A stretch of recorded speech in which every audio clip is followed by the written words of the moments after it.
नमस्ते दोस्तों, गीता की धार्मिक कहानियों में आपका स्वागत है। आज हम बताते हैं कुत्ते को रोटी खिलाने के अद्भुत फायदे। हर हर महादेव।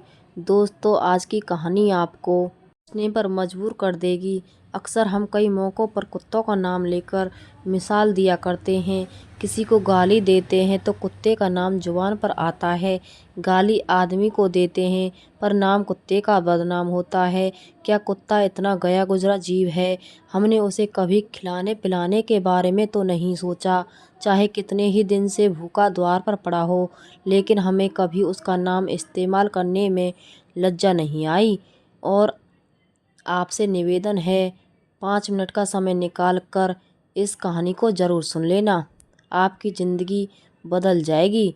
नमस्कार दोस्तों, गीता की धार्मिक कहानियों में आपका दिल से स्वागत है। एक गांव में सुरेश नाम का लड़का रहता था। वह बहुत परेशान था। बस यही सोचता रहता था कि मैं पिछले जन्म में कौन सा पाप किया था जो अभी भुगतान पड़ रहा है। एक दिन उसे पता चला कि गांव से कुछ दूर एक महात्मा रहते हैं जो सबकी समस्या सुनते हैं। अगले दिन सुरेश उस महात्मा से मिलने के लिए निकल गया।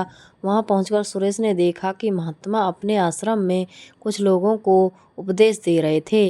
तभी सुरेश ने महात्मा को प्रणाम किया और कहा, गुरुदेव, मेरे मन में एक प्रश्न उठ रहा है। महात्मा ने कहा, निसंकोच होकर पूछो, आपके मन में वह कौन सा प्रश्न उठ रहा है। तब सुरेश ने कहा, गुरुदेव, मैं यह जानना चाहता हूँ कि कुत्ते को एक टुकड़ा रोटी खिलाने से मनुष्य को कौन सा फल मिलता है। तभी महात्मा ने बताया, अगर मनुष्य कुत्ते को रोटी खिलाने के 8 फायदे जान जाए तो कभी दुखी नहीं होगा। कुत्ते को एक टुकड़ा रोटी खिलाने से मनुष्य को 8 फायदे होते हैं तथा जो भी मनुष्य इन फायदों के बारे में जान जाता है उसका जीवन धन्य हो जाता है और उसको जीवन में कभी दुखों का सामना नहीं करना पड़ता है। जो भी मनुष्य पृथ्वी लोक पर कुत्ते को एक टुकड़ा रोटी खिलाता है उसे 8 फायदे होते हैं और वह जीवन भर सुखी रहता है और उसे मृत्यु के बाद मोक्ष की प्राप्ति होती है। महात्मा ने कहा, भंते, तुम्हें एक कहानी सुनाता हूँ, ध्यान से सुनना, फिर तुम्हें सब पता चल जाएगा। एक समय की बात है, एक काले रंग का कुत्ता था। वह बहुत ही लाचार था और भूखा प्यासा था। वह गांव में सभी के घर घर जाता था, परंतु उसे कोई भी व्यक्ति रोटी का एक टुकड़ा भी नहीं देता था। वह भूख के मारे इधर उधर घूमता रहता। एक दिन वह गांव के बाहर नदी के किनारे एक ऋषि के आश्रम पर पहुंच गया और ऋषि से कहने लगा, हे मुनिवर, मुझे लगता है आप बहुत ही विद्वान तथा ज्ञानी हैं, इसलिए मैं भूखा प्यासा आपके पास आया हूँ।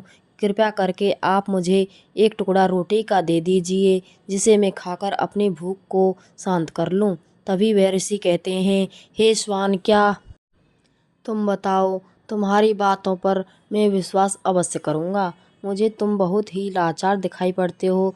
तभी वह कुत्ता कहता है, ठीक है मुनिवर, मैं आपको अपनी बीती बताता हूँ। कुत्ता ऋषि से कहता है, हे मुनिवर, दुनिया के लोगों, हम पर रहम करो। हमारा कोई घर नहीं होता है, कोई आसरा नहीं होता है, कमा कर खाना हमें नहीं आता है, हमें वस्त्र भी पहनने का ज्ञान नहीं है, इसलिए सर्दी गर्मी और बरसात में हम ऐसे ही घूमते रहते हैं। हमें पढ़ना लिखना भी नहीं आता है। मुनिवर, आपकी तरह हमें अनुशासन नहीं आता, हमें आपकी तरह बोलना नहीं आता। यह हमारा दुर्भाग्य ही समझिए, परंतु हमें आपकी तरह भूख भी लगती है। चोट लगने पर हमें आपकी तरह पीड़ा भी होती है। हमें आपकी तरह रोना भी आता है। बस इन्हीं 3 कामों में हम आपकी बराबरी करते हैं, इसलिए हम पर दया दिखाइए, हमें और कष्ट मत दीजिए। ईश्वर ने तो हमें वैसे भी कष्ट देकर ही भेजा है, ऊपर से आप लोग हमें परेशान करते हैं। हम आपकी तरह मनुष्य नहीं हैं, हम पराधीन जीव हैं। जब हमारा जन्म हुआ उस समय हमारे आँख कान बंद थे। कह नहीं सकते कि उस समय आपके जन्म पर जैसे नाच गाना होता है, बाजे बजते हैं, खुशी मनाई जाती है, हमारे जन्म पर भी यह सब हुआ होगा। हमारे जन्म पर किसी ने खुशी मनाई होगी। हम जिस बिछौने पर थे वह रुई का नरम तो था, सर्दी बिल्कुल नहीं लगती थी। मैं मन में सोच रहा था कि किसी बड़े घर में पैदा हुआ हूँ, लेकिन जब हमारी आँख खुली तो मैंने देखा कि हमारी माँ, जिसे आप लोग कुतिया बोलते हो, वह अपने 5 बच्चों को छाती से चिपकाकर एक राख के ढेर में पड़ी थी। हम 5 भाई थे, बाकी 4 भाई तो लाल और भूरे रंग के थे। मैं अकेला ही काले रंग का था, सबसे छोटा मैं ही था, इसलिए कमज़ोर था। मेरी माँ हम लोगों के पास कम ही आती थी, क्योंकि उसे भी अपने भोजन की व्यवस्था करनी पड़ती थी। यदि वह ना खाती तो हमें दूध कहाँ से पिलाती। उस एक माँ पर हम 5 भाई निर्भर थे। वह बेचारी अपने भोजन के लिए इधर-उधर दौड़ती रहती थी। कभी भोजन मिल भी जाता था, कभी नहीं भी मिलता था, लेकिन वह हमेशा हम पाँचों का बड़ा ख्याल रखती थी। आखिर वह हमारी माँ थी। वह रात भर जागकर गाँव की रखवाली करती थी। किसी की मजाल नहीं थी कि कोई अनजान आदमी बुरी नीयत से गाँव की तरफ भी झाँक जाए। दूसरे गाँव के कुत्ते भी हमारी माँ के डर से गाँव में नहीं आते थे। गाँव के किसी किसान के खेत में कोई जानवर खड़ी फसल खाने आते तो हमारी माँ उसे दौड़कर भगा देती। गांव वालों के लिए इतना सब करने के बाद भी कोई मनुष्य तो हमारी माँ को भोजन तक नहीं देता था। भोजन के लिए हमारी माँ को मजबूर होकर छीना झपटी करनी पड़ती थी। कई बार तो लोग उसे लाठी डंडों से पीट पीट कर भगा देते थे। बेचारी उस दिन भूखी प्यासी रहकर पेट की आग से जलती रहती थी। वह कहता है, हे मुनिवर, आखिर भूख तो हमें भी आपकी तरह लगती है। ऊपर से उसे अपने 5 बच्चों की चिंता भी लगी रहती थी। आखिर माँ जो थी, भूख उसे चैन से बैठने नहीं देती थी और गांव वालों का भी उसे देखकर हृदय नहीं पसीजता था। तो मैं बेबस होकर उन लोगों के घरों में वह चोरी से घुस पड़ती थी और खाने की कोई चीज़ मिल जाती तो उसे खाकर अपने पेट की आग बुझा लेती थी। कई बार तो लोग उसे खाने की वस्तु ले जाते हुए देखते तो लाठी डंडे लेकर उसके पीछे पड़ जाते। कुछ निर्दय लोग तो कई बार उसे घर के अंदर बंद करके पीटते थे, हमारी माँ का बुरा हाल कर देते थे। फिर वह कुत्ता ऋषि से कहता है, हे मुनिवर, हमारी माँ ने क्या बिगाड़ा था? उसने सिर्फ अपने पेट के लिए भोजन ही तो चुराया था। चोरी करने का हमें कोई शौक नहीं है, पर पापी पेट हमें यह सब करने के लिए मजबूर कर देता है। एक दिन की बात है, बड़ी जोरदार बरसात हो रही थी। ओले बड़े पड़े थे, ठंडी हवा चल रही थी। उस ठंड में ठिठुर कर हमारे 3 भाई मर गए। उस दिन हमारी माँ बहुत रोई थी, लेकिन मनुष्य हमारी पीड़ा को नहीं समझा, क्योंकि उसके बच्चे थोड़े ही मरे थे। फिर वह कुत्ता कहता है, हे मुनिवर, अब हम सिर्फ 2 भाई रह गए थे। हमारी माँ हम दोनों की अच्छे से देखभाल करने लगी। फिर एक दिन उसी गांव में एक सेठ के घर पर दावत चल रही थी और अनेक प्रकार की मिठाइयाँ बन रही थीं। सेठ जी के घर काफ़ी मेहमान आए हुए थे। हमारी माँ कुछ खाने की तलाश में बार बार उधर जाती, लेकिन लोग उसे दुत्कार कर भगा देते थे। किसी को उस पर इतना भी तरस नहीं आया कि एक रोटी उस बेचारी को खाने को फेंक दे। एक रोटी से उनका क्या बिगड़ जाता। मेरी माँ बार बार जाती और वही खड़ी खड़ी देखती रहती थी। सेठ जी के आंगन में दावत खाने का सिलसिला चालू हुआ। भोजन परोसा जाने लगा। मेरी माँ भी वहीं जाकर पूछ हिलाने लगी। खाना परोसने वाला आदमी जब किसी काम से भीतर गया तो मेरी माँ दबे पाँव रोटी लेने को चल पड़ी। फिर दूसरे आदमी ने मेरी माँ को जाते हुए देख लिया तो चारों ओर से लोग चिल्ला चिल्लाकर उसकी तरफ भागे। मेरी माँ उनकी चीख सुनकर घबरा गई। 2-3 आदमी लाठी लेकर उसके पीछे बड़े बेरहमी से दौड़े। मेरी माँ वहाँ से घबराकर भागने लगी, परंतु उसे वहाँ से निकलने का कोई रास्ता नहीं मिला, क्योंकि सामने से लोग लाठी डंडे लेकर आ रहे थे। तभी मेरी माँ वहाँ पर जो लोग भोजन कर रहे थे उनको लांग कर निकल गई। आगे वह कुत्ता कहता है, हे मुनिवर, मेरी माँ अपने निकलने पर इतनी हैरान नहीं थी जितनी कि उन लोगों को देखकर हुई थी जो वहाँ पर दावत खा रहे थे। वह सब उठकर खड़े हो गए। उन्होंने भोजन करना छोड़ दिया और कहने लगे कि कुतिया के लांग जाने के कारण भोजन भ्रष्ट हो गया है। सब एक दूसरे से विचार विमर्श कर रहे थे कि अब क्या किया जाए, खाना तो सब खराब हो गया है। फिर सेठ जी फूट फूट कर रोने लगे। कुछ लोग तो यह भी कह रहे थे कि भाई कुतिया के लांगने से भोजन खराब कैसे हो गया, उसने खाने में या पतलों में मुँह थोड़ी डाला है, सिर्फ ऊपर से लांघकर ही तो गई है। और कहने लगे, शहरों में तो लोग कुत्ते को पालकर घर के अंदर सुलाते भी हैं और खिलाते भी हैं, तो इसमें कोई बुरी बात नहीं है। अगर कुतिया लांघ कर गई है तो भोजन खराब नहीं हुआ है। लेकिन उनमें से कुछ लोग बड़े घरों से ताल्लुक़ रखते थे, उन्होंने एक भी नहीं चलने दी। कह रहे थे कि भोजन तो भ्रष्ट हो गया है, यह हमारे खाने के लायक नहीं है। आखिरकार उन्हीं की बात मानी गई। अब तो वह सारा भोजन गरीबों में बांट दिया गया। उस दिन तो मेरी माँ को खूब पेट भर के खाना मिला था। ऐसा सुख उसने जीवन में कभी नहीं पाया था, लेकिन वह सुख उसके लिए बड़ी मुसीबत बन गया। वह भोजन करके वहाँ आराम से लेटी ही थी, उतने में वह से डंडा लेकर वहाँ आ पहुँचा और उसे बुरी तरह से पीटने लगा। उसे वहाँ से भागने का भी कोई अवसर नहीं मिल पाया। डंडों की चोट से वह बुरी तरह से चिल्लाने लगी।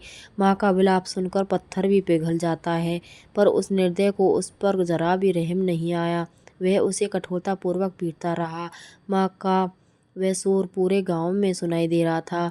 तब कुछ लोग आए और उसे समझाते हुए बोले, सेठ जी जाने दो, भूख में तो आदमी की भी बुद्धि भ्रष्ट हो जाती है। यह तो एक पशु है, इसे अच्छे बुरे का क्या ज्ञान। अब इसे मारकर आपको क्या मिलेगा? जो होना था सो हो गया। लोगों के समझाने के बाद उसने हमारी माँ को पीटना बंद किया। फिर बड़ी मुश्किल हालत में वह हमारे पास आई। माँ ने आकर सारी कहानी हम दोनों भाइयों को सुनाई। हमने सोचा कि कितना कष्ट भरा है। हम कुत्तों का जीवन आदमी एक रोटी के टुकड़े के बदले एक चोर के जितना पीटता है। बेकार है ऐसे लोग जो हम लोगों की पीड़ा को नहीं समझते। वह कुत्ता कहता है, हे मुनिवर, एक दिन की बात है, उसी गांव के बाहर एक ब्राह्मण आकर ठहरा हुआ था। उसने अपने भोजन के लिए एक जगह चूल्हा बनाया और उस पर दाल बनाने के लिए रख दी। उसके बाद आटा गूंद कर रख दिया। वह वहीं पास में कुएं पर पानी लेने चला गया। इधर कहीं से मेरी माँ भी घूमती हुई वहीं पहुँच गई। उसने आटे को देखा तो सोचने लगी कि शायद इस आटे का कोई मालिक नहीं है। यही सोचकर वह उस आटे को खाने लगी। उधर उस ब्राह्मण ने कुएं के पास से देखा कि उसका आटा एक कुतिया खा रही है, तो वह बड़ा दुखी हुआ। वह बेचारा रोने लगा, क्योंकि वह भी 2 दिनों का भूखा और थका हुआ था। कुछ लोगों ने कहा, अरे ब्राह्मण देवता, इस कुतिया ने तुम्हारा भी आटा बिगाड़ दिया। कल तो इसने सेठ जी की पूरी रसोई बिगाड़ कर रख दी। ब्राह्मण दुखी होता हुआ बोला, भाई मुझे क्या मालूम था, यह दुष्ट कुतिया मेरे आटे को खाने के लिए घात लगाए बैठी है। ब्राह्मण ने न आव देखा न ताव, लाठी लेकर उस कुतिया के ऊपर टूट पड़ा। माँ उस आटे को ठीक से खा भी नहीं पाई थी, पर उससे ज़्यादा कि उस पर लाठी बरस गई। महीनों तक मेरी माँ लड़खड़ाती हुई घूमती रही। तब उस दिन समझ में आया कि आदमी कितना खुदगर्ज है। हम उसका कोई भी कार्य करते हैं तो भी वह हमें नहीं समझता। आगे वह कुत्ता कहता है, हे मुनिवर, हमारी कमी यह है कि हम उन्हीं मतलबी इंसानों के अधीन रहना चाहते हैं जो हमें कष्ट देता है, जो हमें प्यार से खिलाता है। हम उसके कितने काम आते हैं यह नहीं पता। उनके घर की रखवाली तो करते ही हैं, साथ ही साथ और भी बहुत सारे लाभ हैं जिन्हें मनुष्य नहीं जानता। महात्मा ने कहा, यदि मनुष्य कुत्ते को रोटी खिलाने के फायदे जान जाए तो अपने जीवन में होने वाले नुकसान से बच सकता है। आज मैं आपको बताऊंगी कुत्ते को रोटी खिलाने के 8 फायदे। मनुष्य को पता नहीं है कि जब भी घर में रोटी बनाई जाती है तो सबसे पहली रोटी गौमाता की होती है और पिछली रोटी कुत्ते की होती है। महात्मा ने कहा, ऐसा ही विधान भगवान ने बनाया था, लेकिन भगवान के बनाए उस विधान को भूलकर मनुष्य अगली और पिछली रोटी स्वयं ही खा जाता है।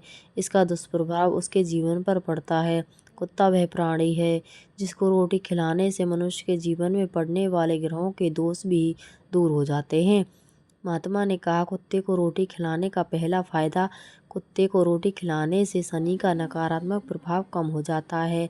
शनि ग्रह जब अपनी को दृष्टि डालता है तो हर मनुष्य बर्बाद हो जाता है। जिस व्यक्ति पर उनकी महादशा का आरंभ हो जाता है तो बने बनाए काम अपने आप बिगड़ने लगते हैं और वह मनुष्य आर्थिक तंगी का शिकार हो जाता है।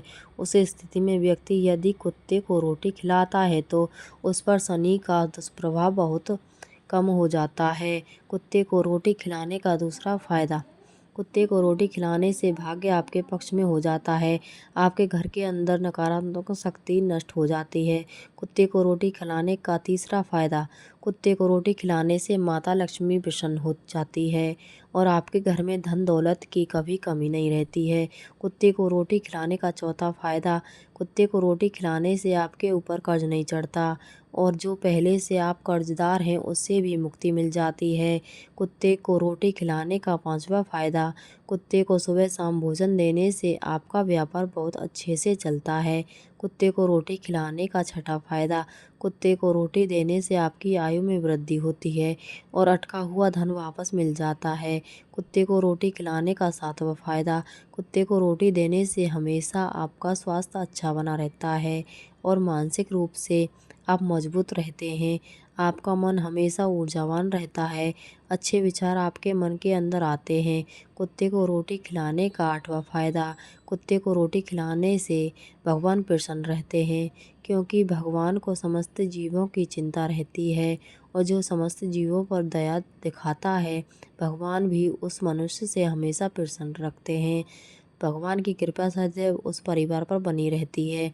आपने अपने बूढ़े बड़ों से सुना होगा, कहते हैं कि जब कुत्ता रोता है तो अपशगुन होता है, कोई संकट आता है, किसी की मृत्यु होती है। इसलिए कुत्ते को कभी रुलाना नहीं चाहिए। इस प्रकार से महात्मा ने सुरेश को कुत्ते को रोटी खिलाने के 8 फायदे बताए और जो भी मनुष्य कुत्ते को रोटी खिलाता है तो उसे इन 8 फायदों का फल प्राप्त होता है। तो दोस्तों, कैसी लगी आपको यह कहानी? आप हमें कमेंट सेक्शन में ज़रूर बताना और अच्छी लगी हो तो इस वीडियो को ज़्यादा से ज़्यादा शेयर करें और इस चैनल को सब्सक्राइब करें। धन्यवाद।